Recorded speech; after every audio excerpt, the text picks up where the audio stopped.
Good evening. I'm Tom Morello.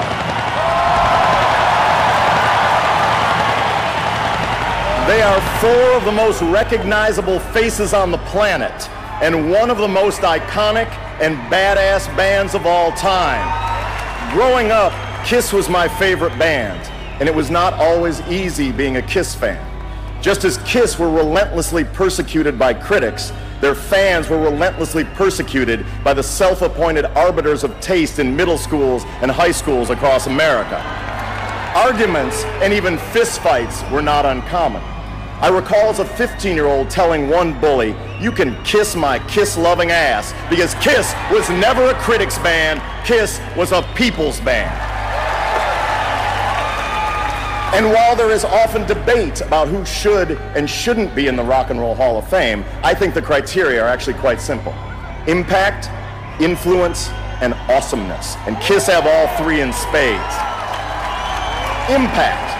Kiss have sold over 100 million albums worldwide. They have 28 gold albums in the United States alone. That's more than any other American rock band in history.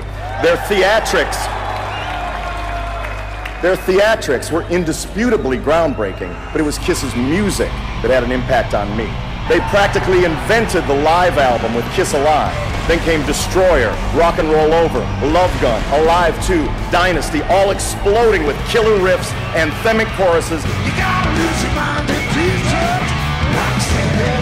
and screaming solos that for 40 years have been filling arenas and stadiums around the world. Influence? Simply put, Kiss is the band that made me and millions of others love rock and roll. Their influence is everywhere, from Metallica to Lady Gaga. Kiss have inspired thousands of artists of diverse genres, some of whom may be on a Hall of Fame trajectory themselves. They've been a formative influence on members of Tool, Pearl Jam, Alice in Chains, Slipknot, Garth Brooks, Pantera, Foo Fighters, Motley Crue, Lenny Kravitz, White Zombie, Soundgarden, Nine Inch Nails, and Rage Against the Machine, to name just a few.